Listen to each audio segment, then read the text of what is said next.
Hello, I'm Aubrey Shepherd on the 30th January 2014 at Fayetteville Public Access Television, sharing some pictures from our city. Ah, sparrows.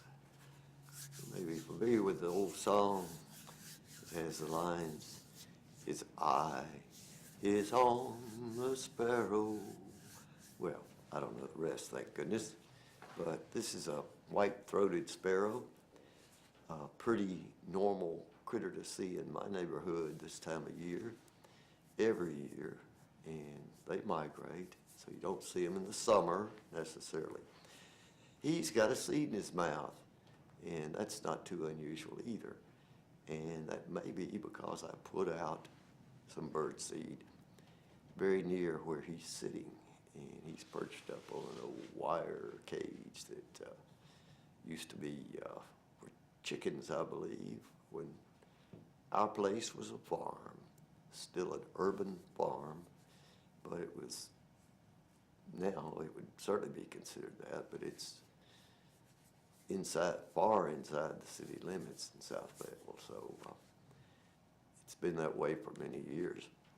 But this guy, I had to get a lot of shots of because it sat still for me a long time. That's a prerequisite for any successful photography. For me, it seems. Who wants to be still and turn this way and that way and pose? And it's just wonderful when I find a cooperative bird. Now, the rarer sparrows, and there are many species, many species. You read up on sparrows and it seems endless. The only person I know who can identify a great many of them is Joe Neal. And, well, Ellen Fennell. There are lots of people, I guess, in Arkansas, Joe Milano. But Joe's the one I've known the longest and best, and he can talk about those species just in abundance, but photographing all of them is impossible. Okay, that was Cardinal, and here's Pinnacle Wet Prairie, Pinnacle Foods property just west of World Peace Wetland Prairie. You can tell this is late in the afternoon. The sun's coming from the southwest as it does this time of year, and you see a lot of tall grass species out there. And you see one of the larger trees, hardwoods at least, still existing on that Pinnacle Wet Prairie.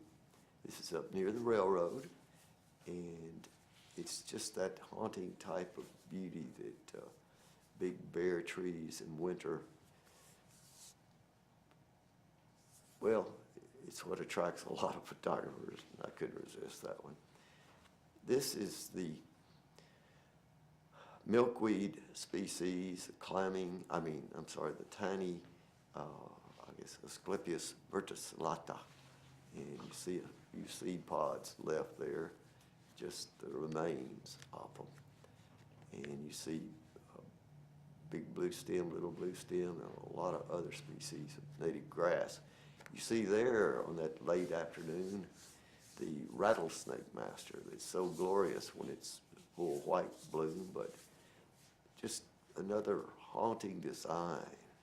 Looks like something you'd see on the desert somewhere, doesn't it? A cactus plant or something.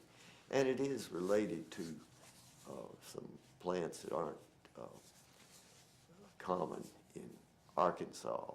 And it's also, by the way, there is one similar species in Oklahoma that I need to get over and photograph one of these days and share with you. Other people have good photos. This is something related to cannabis, but it's not something people smoke, and it probably won't be for sale for any reason, but the remaining seeds from those pods are pretty interesting in their winter beauty. So that's called dog bane, and you'll see it many places, and it's had a couple of good years for excessive growth maybe on Pinnacle Wet Prairie, but it's not the dominant plant necessarily, and it's not the most important, but it does harbor certain insect species that are important and valuable. And this is bee balm in the winter, another beautiful plant. You see how many there are in that stand. It's easier to see, maybe count them this time of the year than it is in summer when they're in full bloom, and smell so good that people want them.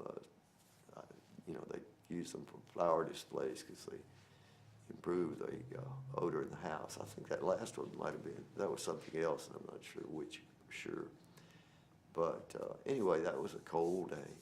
Till next time, Aubrey Shepherd asking you to do your part to help keep natural places natural. Hello, I'm Aubrey Shepherd on the 30th of January 2014, looking at some streamside information from recent days in Fayetteville, Arkansas. That's a discussion of changing the streamside protection map. See that spot where the young lady engineer for the city is pointing to, that star? That's the current beginning of the protected area coming off of Mount Sequoia at your right. And now she's pointing to where a lot is proposed for development. And that's the only point in that red line, which is actually the route of an old culvert underground trying to pipe that water. That's the only point on that thing that actually is above ground at that point. And that little lot's been bought, and the trees have been removed to a great extent already, and a little bit of grading has been done, changing the topsoil, covering the topsoil with some gravel and stuff in that natural rain garden. Walnut Avenue at Johnson Street's a couple of blocks away from that lot, and here's where that pipe, a proposed new pipe, would come down the street from Maple to the north, and it would take out those trees between those two houses next to that driveway to put in this 8-foot wide hole which would accommodate that water pipe. Well, says, well, what's the problem? Well, there's a lot of flooding in that neighborhood sometimes, particularly. That's that tree line that'll be taken out if they decide to complete that underground piping of water. So those houses have been threatened by flooding. Some of them have been flooded in that neighborhood, and there's always this realization that that old pipe runs under those houses. And there's another shot of that intersection. But this shot is looking from the south past through that intersection. And you can see how low that spot is. It's a major drainage area, and it doesn't all come from up around Maple and Olive. There's a whole batch more that comes from the, here's the lot that's being cleared, and has brought up the discussion of changing the map just to make basically what he's done there and what he plans to do legal. He's already taken out so many trees that he's got enough firewood for several years maybe, if he has a wood stove in the house he hopes to build there. And of course he'd need a driveway in, because at the other side of this, you see the street, the house up there. Well, now this is a different spot, but the reason I photographed it and included it, it's up on Rebecca, and water comes from the north and crosses under Rebecca on this spot, and it flows down and enters Johnson Avenue and crosses under that spot we were talking about back there. This is a little confusing. I don't have the map on here today except what the lady was showing. So this will come to City Council possibly in the second meeting of of February. So, okay, sparrows, more sparrows, and some of those are white-throated also.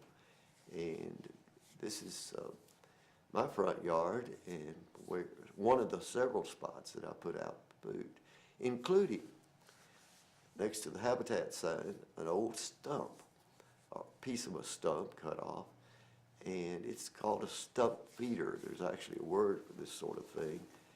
I happen to be doing it because I liked the stump and put it out there for decoration.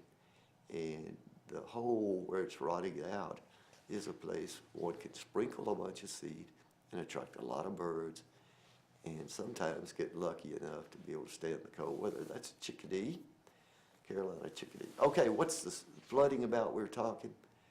Here's an old picture, not mine, but it shows water pouring down Johnson Avenue. That's real, folks. That's a pretty rough situation. So I actually hope to see more of those, just if we can rerun those 2 or 3 times from this set, because that's why people will submit to having a new big pipe put down their street, tear it up for months and so forth, on the theory that that might keep the flooding from the surface. But they're not talking about doing anything for Johnson Avenue or the part you see coming over from Rebecca. Till next time, this is Aubrey Shepherd asking you to learn more about this and develop your own opinion about what's the right thing to do. See ya.